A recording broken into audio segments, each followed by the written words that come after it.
Hey everyone, welcome back. Surprise, surprise. We are dropping a surprise review on you today.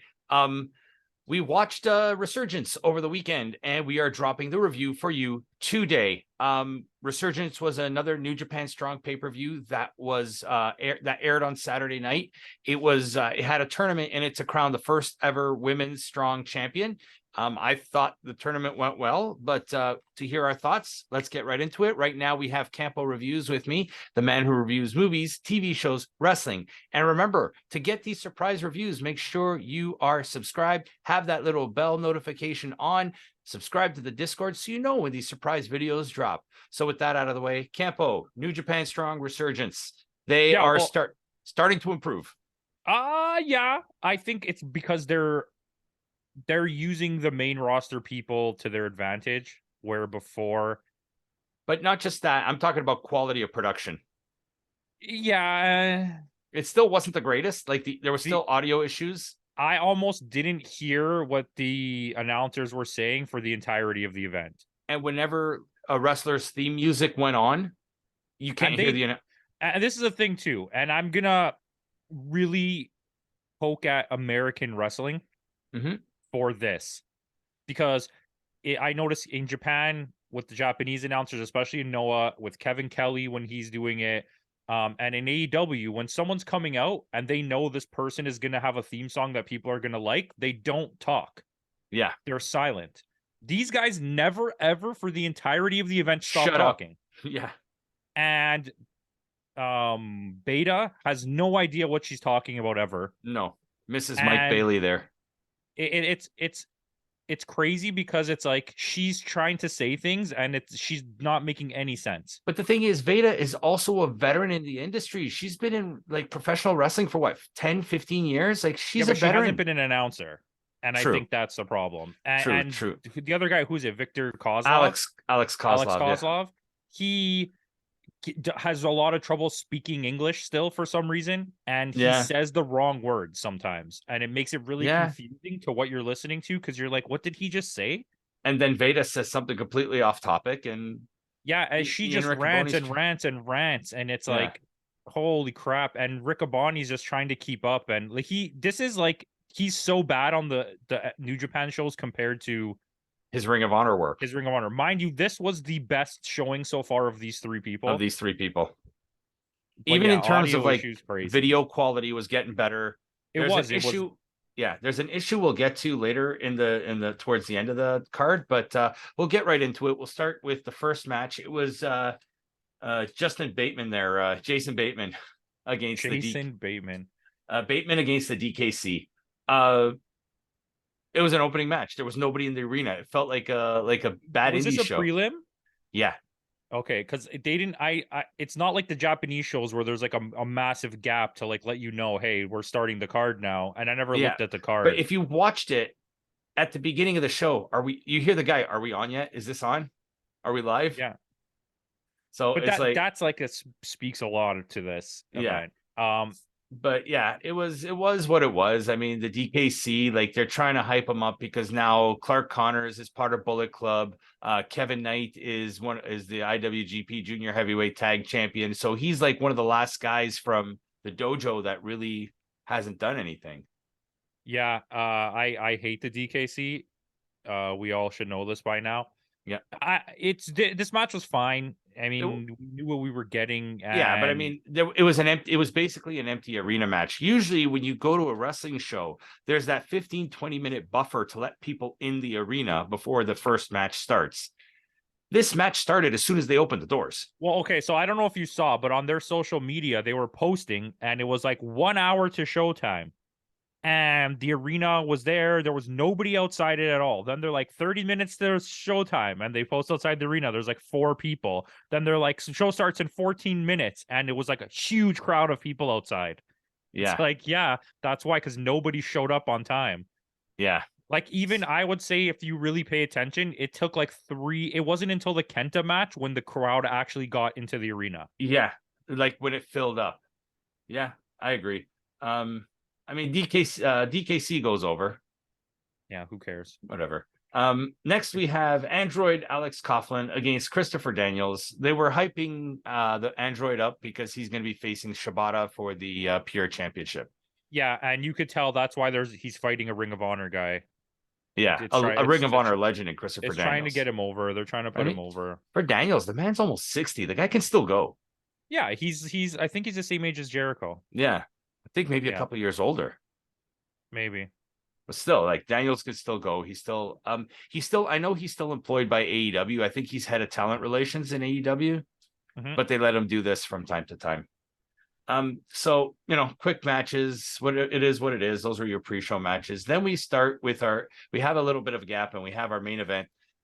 We have Barbaro, Cannavario, and Virus against TMDK. First thing I thought was, what the hell's Fred Flintstone doing in this match? Yeah. And Virus is what, 1,000 years old? It's okay. This should have been one of the pre-show cards because I don't understand what the point of it being on the main card was. Yeah, I know Zach was in town because he filmed a bit with Samoa Joe a few weeks ago at Ring of Honor. Because I think they may be doing a TV versus TV match. Yeah, kind of that's thing. What they want to do.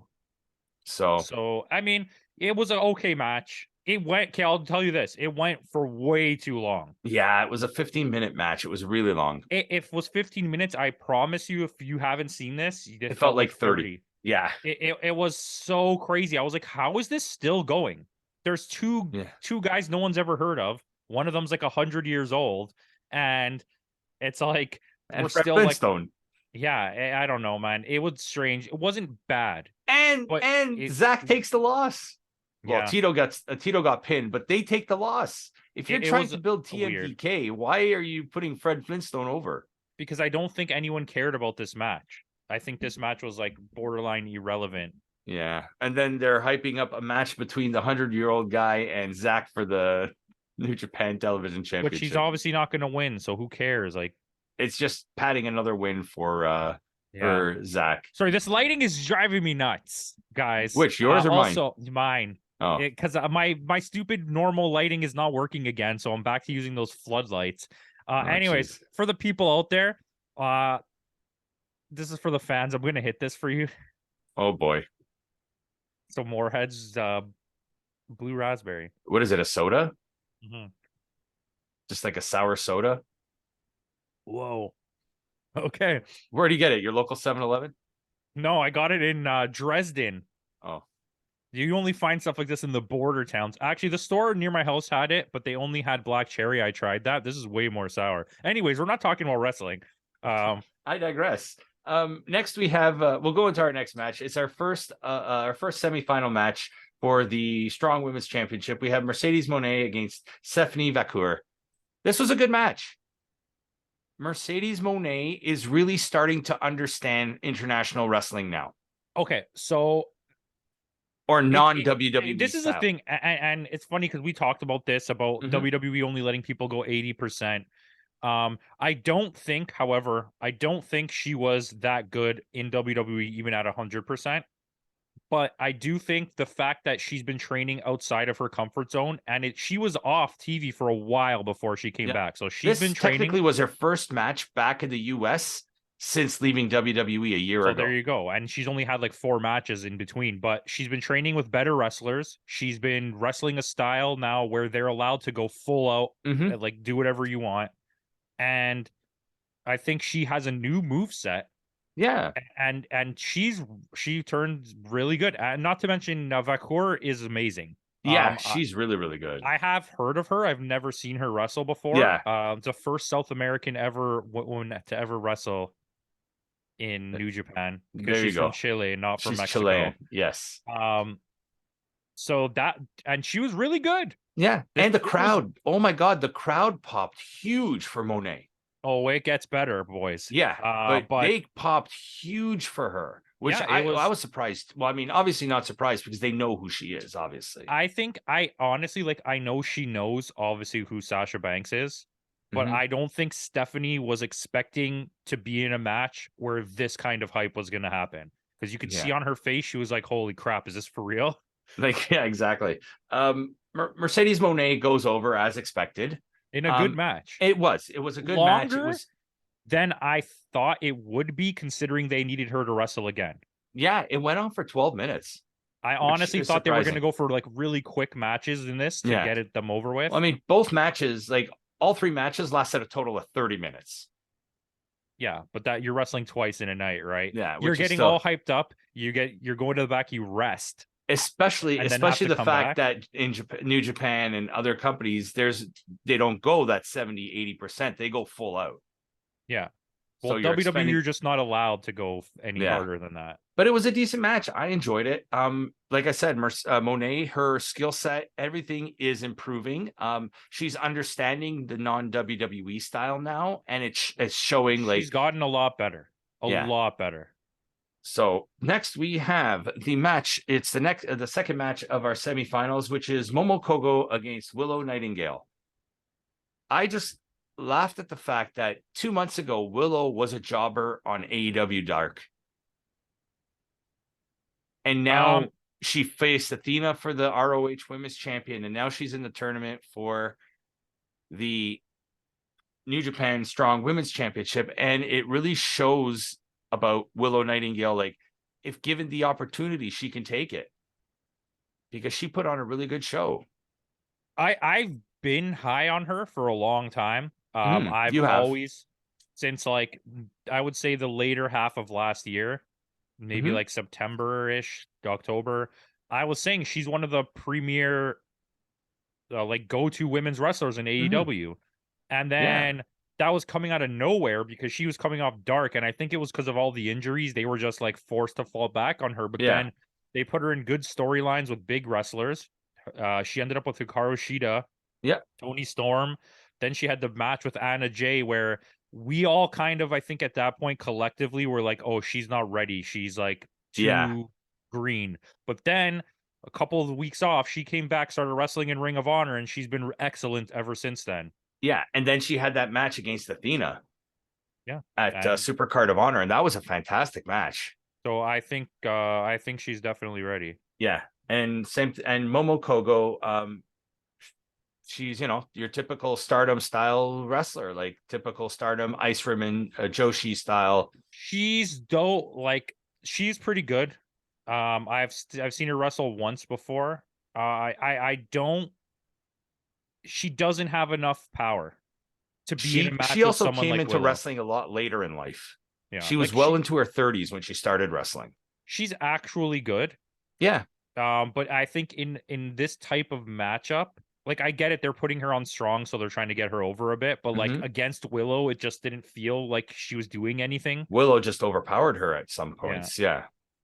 But it was still a fun match. It was a good match, and I enjoyed it. Willow goes over.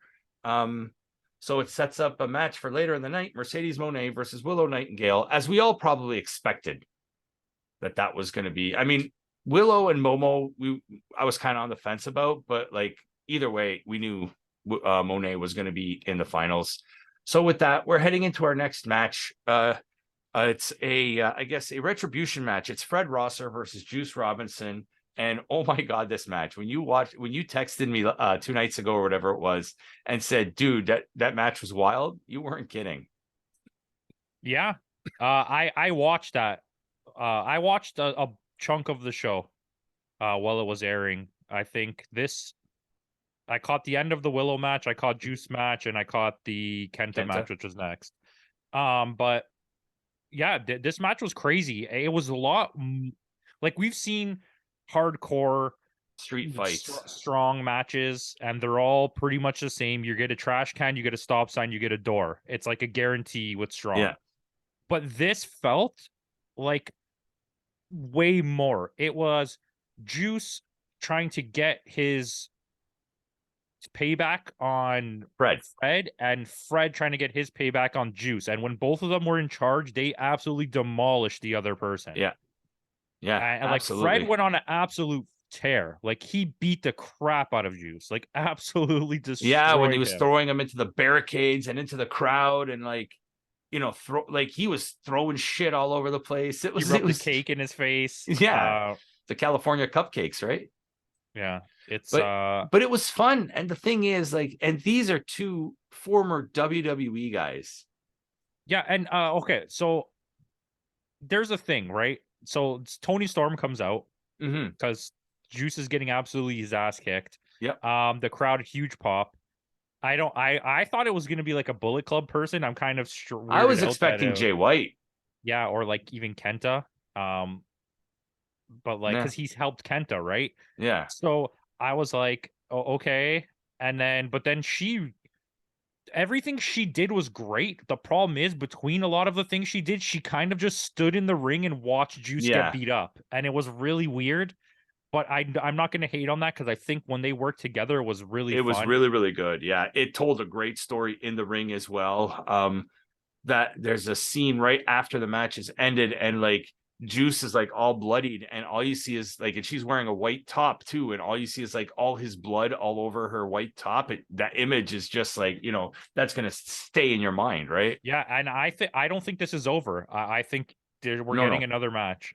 Juice ended up going over. He won this match due to Tony Storm's help. She put that DDT on Fred. Like I think she also gave him the Storm pile Zero. driver. Yeah. No, Storm she gave Zero. him the DDT too, didn't she? Yeah. But they're going to. I think it's gonna be Forbidden Door. I think there may be even a doubles match. Like they might do Tony Storm and Juice against whoever and whoever. Fred versus and a female. It'll be like a mystery opponent, and it's gonna come out, and everyone's gonna pop because it's gonna be somebody huge. It's gonna be like Sasha, or it'll be like Mercedes Moné or something. I could see it more along the lines of somebody who's already feuding with them, like a Sheeta or a Britt Baker. I don't think I don't think that feud, the Outcast feud, is going past Double or Nothing. Okay. Actually, you know what? It will, because it's a singles match at Double or Nothing. Yeah. So you might be right. Yeah, the blow off may be at Forbidden Door. So, but we'll see. We'll see about that. But like I said, Juice Robinson wins an absolutely brutal match. One point though, Juice had the garbage can over his head, and you could see his hands inside, and he's like blading himself as I knew when he bladed right away, because he got hit with the garbage can outside the ring and he fell face first onto the ground, and then camera turned right away. Yeah. Shout out to the New Japan camera crew, because they just understand it. Like AEW struggled with that for so long. They would like zoom in on John Moxley blading. Yes, blading. They zoom in on him taking the blade out. Yeah, I never understood that, but yeah, I knew that was going to happen there. And in the garbage can, he went up to him at one point. I don't know if you saw that, Fred Rosser, and started telling him something from the side of the garbage can. Yeah, I think he's like, I'm going to hit you on the top now, and like you could see his body like shifted in the can. He like moved. Yeah. But yeah. It was, and he came out like with the chain. He looked like Hercules, the wrestler Hercules from the 80s. They were making a comment on that. And he beat the crap out of him with it. That must have hurt his arm, hitting the can with the chain on your arm. Yeah. And this guy, Fred Rosser, just to have a little background on him for you guys, he used to be a joke character with the primetime players with Titus O'Neil in the WWE. Yeah, and so was Juice. Juice was also a joke character. He was like that dirty hippie that wanted to save the planet. Yeah, it's funny. I saw him on AEW Sidetracked, but I'm going to say this anyways. And it was a really good episode of AEW. And he was saying how he asked for his release from WWE. They're like, we're not going to name the company, but like, why did you ask for your release? Like, what was your excuse? He's like, oh, I had mental issues. I wanted to go. And they're like, so what did you do? Did you take some time to relax? He's like, no, I immediately went to Japan and started my career. So he knew he was going to do that, and good for him. Rock Hard Juice Robinson is a great character. He's a good wrestler. I really like the guy. Also, there's a spot here. Okay, before we move on, isn't Fred Rosser gay? Yeah, totally. So why? He's the first openly gay strong champion, whatever. Like, so, but then he kissed Tony Storm, but in a way that was like perverted and like sexual. It wasn't like, oh, I'm just kissing you to piss him off. So I'm like, I'm really confused. Everyone knows he's gay. So like, what's your angle here? Out and proud, like, good for him. But doesn't that seem strange to you? It does, yeah. To go with this angle, when you just promoted him as the first openly gay champion. Yeah, it does. It does throw it like, maybe, I don't know. It's just kind of weird to me. I thought it was a little weird. But I'm not going to take points away on that because it was such a fantastic match. It was the longest match on the show too. Yeah, it went for a long time. Yeah, like 25 minutes. Next we get sour. Next we get Kenta versus Hikuleo in a rematch for the Strong Openweight Championship. Your champion going into this was Hikuleo. Did the match ever get to the ring? At one point, yes, it did, but yeah. Okay, so I think we'll wait a second till we get there, but the outcome of the match disappointed me in a yes. way because I didn't think they should go there. But during the match, there was some pretty good wrestling here, especially compared to the last match they had. I think this was even better. The Kenta throwing him over the side through the table. Barricade through the table, yeah. I don't know if that was actually supposed to be the finish because I think he might have actually hurt himself, and they just had to call an audible on it. Maybe.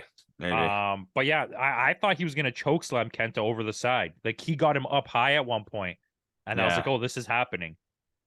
Yeah, but it looked good, and I think maybe that's why they went with that finish.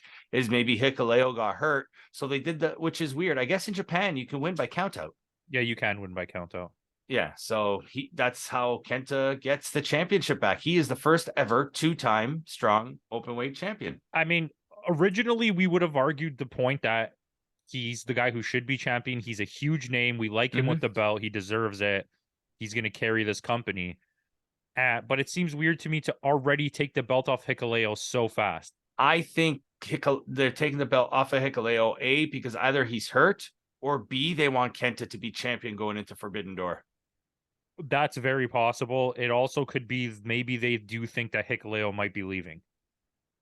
Because, right, Tongaloa and Tamatonga's, both their contracts are expiring. Up. Yeah.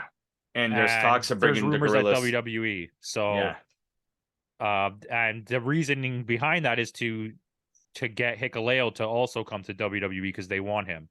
They can do like a good trios with that team. Yeah, he's also a really big guy, right? And his wrestling abilities are far better than the other really big guys they have. What if they bring him in with Roman? Possible. Maybe the plan is, like, we're going way too far here, but maybe the plan is to create a new bloodline without Paul Heyman and them, and it's going to be all of those three with Roman. Yeah, and then they'll feud with like Solo and Roman, Solo with Heyman, and the Usos. We'll feud with them separately on their own, and then maybe they'll get back together at some point. And then Sami Zayn will join them. WWE, holy crap! Call us. That's an excellent idea. Call us. You need bookers? Let us know. Will Dick, you just hear Sami Zayn come out with a mic out of nowhere and go, "Oos!" You feeling a little oosy? Yeah, let's go. All right. Before, like I said, Kenta wins with a count out. Before this match started, though, we missed Kyle Fletcher coming out. Oh yeah, we should definitely talk about that. Kyle Fletcher comes out dressed in a suit, and I'm like, okay, something's wrong here. My connection cut out, and I missed this whole thing, so I watched it today. Yeah. Kyle Fletcher comes out and relinquishes both belts due to injury. So the injury must be pretty serious if he has to give up the belts. I think it's Mark Davis that's injured. Not Kyle? No. Really? I think that's why he's not here. Because Kyle's been going around wrestling on solo all matches. The shows. Yeah. That's true. So, because doesn't he have a match coming up on Wednesday? Yes, he does. Fighting Orange Cassidy. So this might be where he does actually win the solo belt. Because remember, we were debating, like, dude, maybe he doesn't win. Yeah. Oh, who knows? Maybe it is him. Maybe I misheard. But I heard he was. From what I understand, he was hurt due to Mark Davis injury. You're right. Yeah. See, because we haven't seen him at all. Yeah. Yeah. Yes. You know, it's sad because they were so dominant. They were at the top. We were looking forward to watch. We were going to get an FTR match at Forbidden Door, 100%. Absolutely. So what they say? They said there's gonna be a match at Dominion for both belts.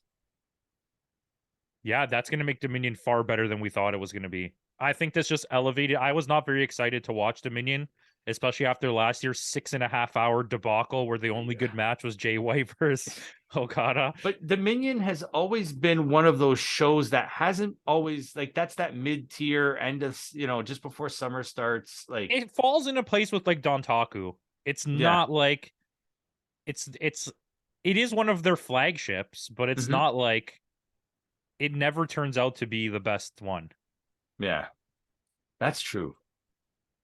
But they got a few matches already for it. We'll run down what we have after we go through the review. But yeah, Mark Davis is hurt and Aussie Open relinquishes the belt.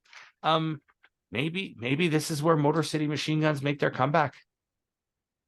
Yeah. Or maybe this is where you put FTR back in the spotlight with all 3 belts, because they've been kind of quiet lately. You know what you could do? Let a Japanese, not a Japanese, a New Japan tag team win the IWGPs. I can already tell you who they're giving it back to. They're giving it back to Bishamon. Yeah, probably. Give the strong belts to Machine Guns again, because they deserve it, and let Machine Guns face FTR at Forbidden Door. I'd love that. But maybe you can't do that because of their Impact and AEW don't have a working relationship. Been working together. That's true. We'll see. Yeah, and then Eddie Kingston shows up all of a sudden out of nowhere again, and he challenges next as well. But he's not facing him for Kenta. Yeah. Is that the match you think we'll get at Forbidden Door? I hope not. I really hope not. No, they wouldn't waste that, because Strong needs big matches on their card. Okay.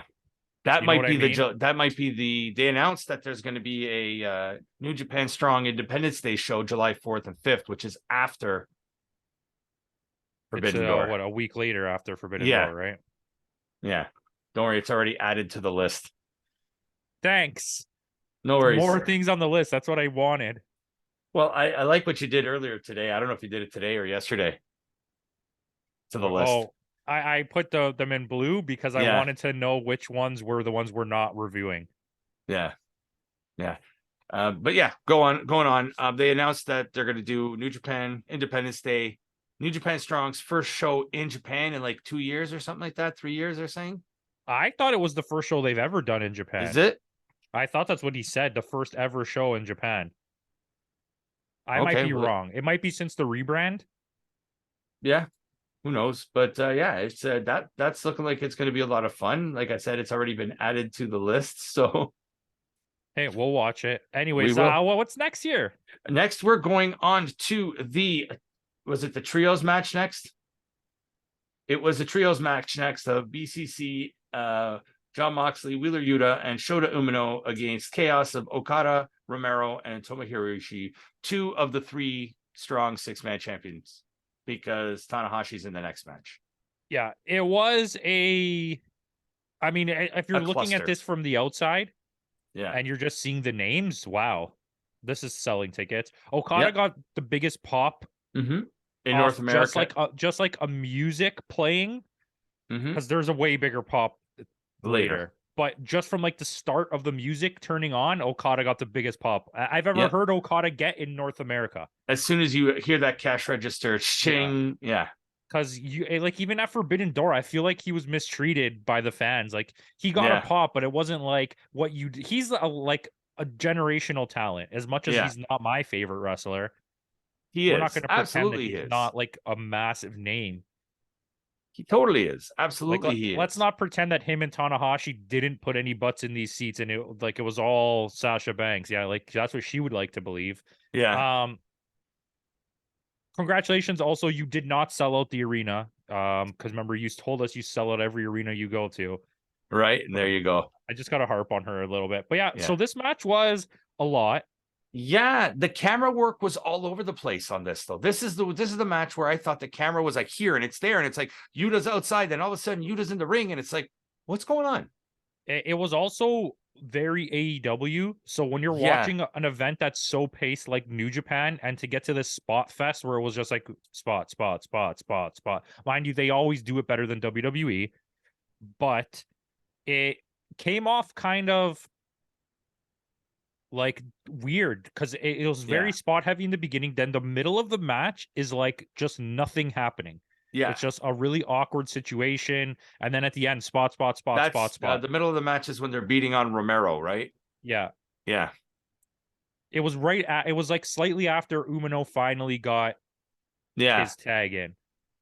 Yeah. I like at the beginning of the match that Okada throwing shade at Umino, like, you're below my level, you're not ready for me yet. It's what he did to Kiyomiya. Yes, exactly. It's same type of story. I'm good with it. I never noticed Shota is just literally a cross between Okada and Tanahashi. Yeah, with a little bit of Mox thrown in there. Like, And his surprisingly, attitude is Mox didn't bleed. No, I don't think he needed to. No, not in this match. This is gonna happen again. This is not over, especially since the heels won. I think the match we're getting at Forbidden Door is the open weight match. Yeah. Ooh. I'll take it. Where you at least put a little shine on Umino, even if it's just for a little bit, and then take it off of him. And also lets them sucker Jon Moxley into having to wrestle in Japan more, which is what they want. Yeah, exactly. And I'm sure Yuta loved it too. Yuta doesn't care. Yuta's happy to be where he is. On like, TV, he's a really good wrestler, don't get me wrong. But his name is not that much value. Yeah, so he doesn't carry the same weight like Jungle Boy does. Or he's currently in a feud with the Elite. Okay. He was wrestling all kinds of great. He wrestled Shibata. Yep. Like, in a fantastic match. Yeah. Holy crap. And now he's going to get Japan recognition. So, yeah. The BCC go over. Yeah. And smartly done. Yep. Awkward finish, though. Yeah. Because they got, was it Okada does the Rainmaker on Mox. And then he hit him with not Death Rider. What's the other one? Umino hits Okada with Death Rider. Then was Umino it Death Rider? Yeah, and then Umino hits Romero. But then he just drop kicks Romero, and Romero's done for the match. No, he hit Death Rider on Romero too. Oh, did he? I missed that. Yeah. I just saw the drop kick. He did 2 Death Riders back to back, and he pinned Romero. Yeah, well, of course they're not going to let him pin Okada. Like, you're crazy. No, and that's what Romero was there for. Romero, you knew Romero was there to take the pin. Yeah, him or Ishii. There's no way. Yeah. So, but I mean, it was a decent match. It wasn't bad. It just, I think this one dragged on a little bit too much too. They could have shortened it a bit. But I think you have Jon Moxley, you have your up and coming star in Umino, and then you have Okada, Ishii, and Romero. This is a lot of star names. Yeah. You got to let this drag. You got to let it ride, I guess, so to speak. Next we have what the match I was looking forward to: Will Osprey versus Tanahashi. Osprey's first match back since injury. And you could tell that he's still working a little gingerly. Yeah, he's got a little rust. Tanahashi also worked the match super safe. Yeah. Tanahashi has this new moveset where it's still kind of like his old moves, but they're a lot smoother and softer. Yeah. It felt like, to me, it felt like Tanahashi just wasn't trying. Like I told you, the way he feels lately is just like, I'm here because I'm popular. I'm going to do this match quick and we're just going to get out. Yeah. And like, after you told me all the things about him and like the way he is with the fans and stuff, like, he knows he's here because he's a product. Yeah. He doesn't care about putting on a show anymore. He's just here because he's getting paid to be here. Yeah. It's about the money for him. But, you know, it still wasn't a bad match. It was not what I was expecting from Osprey. But Osprey does go over. He'll be facing. He needed this match to get back. This is because he's about to fight Kenny Omega, which is going to be insane. Should he beat Archer? Okay, who's kidding? He's going to beat Archer. Well, yeah, of course he's going to beat Archer. If you imagine trying to have a main event for a pay-per-view and it's going to be Lance Archer versus Kenny Omega. I think Osprey's going to give Archer a copy of Sister Act 2 and Archer will forfeit the match. Let's go. I'll take it. I want to see that. Lance, if you're watching this, we know you do.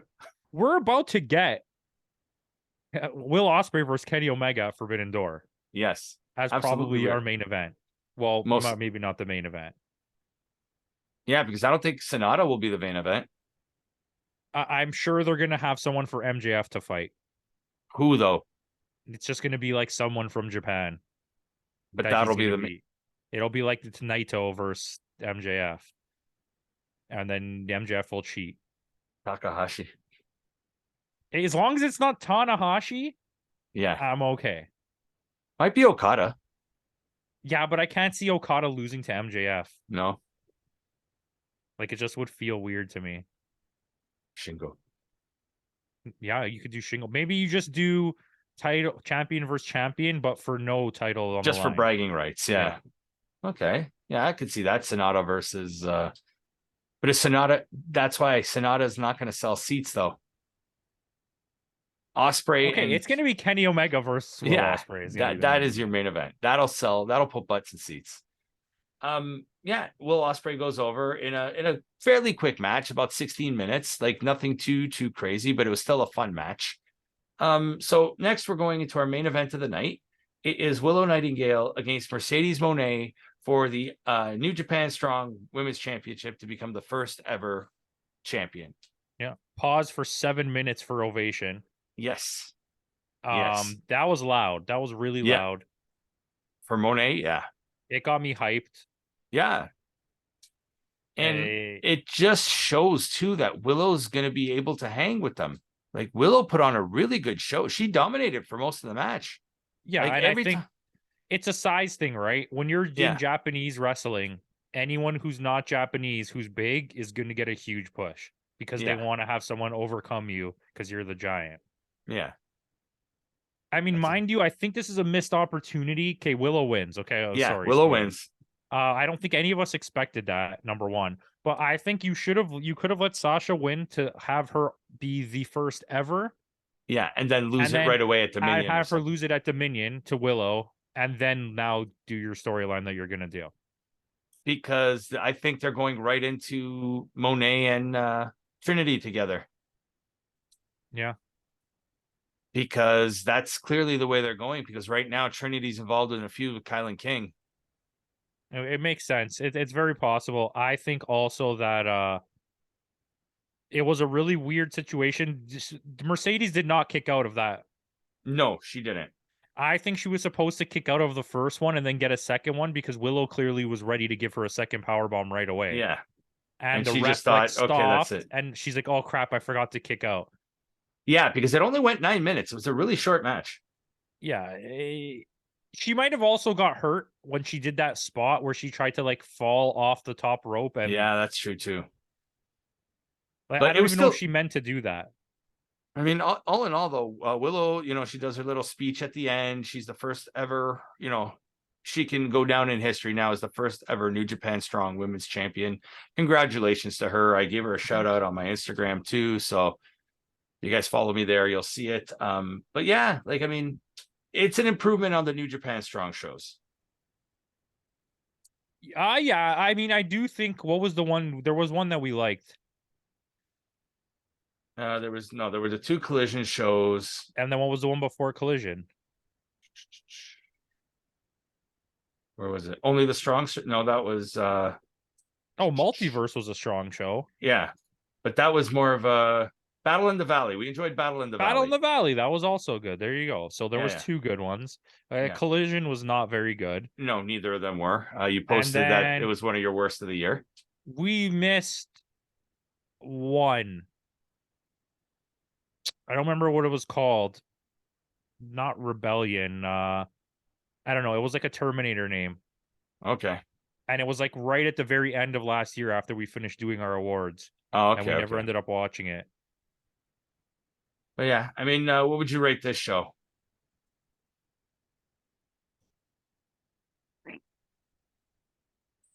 $7.23. 7.23. 7.3. 7.3. I'm slightly ahead of you, although, like we said, it was not as good as the New Japan, the Battle in the Valley. I'm still giving this a 7.4 as well. What did I give Battle in the Valley? Can we get a check? Yeah, absolutely. I have it open in front of me. You gave Battle in the Valley a 7.6. Yeah, this is 7.3. It was a good overall thing. I recommend watching it. Every match was good, but nothing was spectacular about it, except for the Juice match. Yeah, and the first Sasha Banks match. Fair to say that the Juice match was probably the match of the night. Yeah, between that or Sasha versus Vasquez. What was her name? Stephanie Vaquer. Yeah, Vacour. Yeah, Stephanie Vacour. Yeah. Hey, I'll remember your name. We will eventually. But yeah, other than that, thanks again for joining us. Make sure you tune in tomorrow night. Tomorrow night, Campo and I will have our monthly State of Wrestling. So tune in for that. and a surprise on Wednesday. There'll be another video as well. Putty makes a return, so keep that in mind. And with that out of the way, thanks again for joining us. Goodbye and good night.